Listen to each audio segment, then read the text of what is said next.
La protection des plantes est un sujet absolument essentiel. Pendant 60 années à peu près, nous avons utilisé la chimie.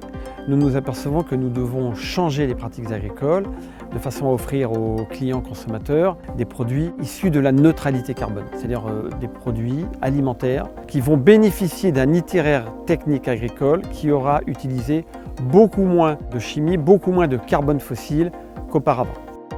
Les solutions combinatoires, c'est un périmètre qui est assez large. On va parler des successions culturales, on va parler des choix variétaux, on va parler des itinéraires culturaux, des leviers mécaniques qui vont être utilisés par l'agriculteur.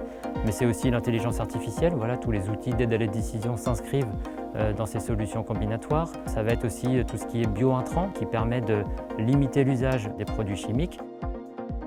Qui dit combinatoire dit désherbage chimique et mécanique en même temps. Le désherbage sera toujours obligatoire d'une manière ou d'une autre, même si on essaye de faire avec beaucoup moins de phyto, on ne peut pas s'en passer.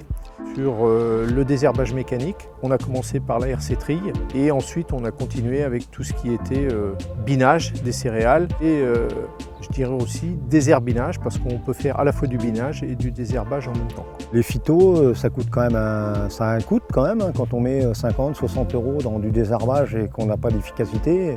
On peut se poser la question de savoir comment on peut faire autrement, de remettre encore 50 ou 60 € et puis d'avoir toujours un échec de désherbage. Il faut essayer de réagir et puis de travailler un peu différemment. Les agriculteurs sont demandeurs. Quand ils sont limités en matériel ou main-d'œuvre par exemple, on est là entre guillemets Belisa, on peut faire partie des solutions pour arriver avec du matériel innovant qui ne pourrait pas être abordable pour un agriculteur si c'est juste pour une parcelle. Après ça rentrera dans les mœurs de se dire on bine au lieu de mettre un phyto. Ça sera plus dans ce sens-là dans quelques années je pense. La nouvelle attente de nos consommateurs, c'est lié à l'environnement, à la biodiversité, au réchauffement climatique. C'est une promesse que l'on doit faire à nos consommateurs sur l'ensemble de nos produits. Produire les aliments que l'on leur fournit s'inscrit dans une préservation de l'environnement et dans une contribution à la lutte contre le réchauffement climatique.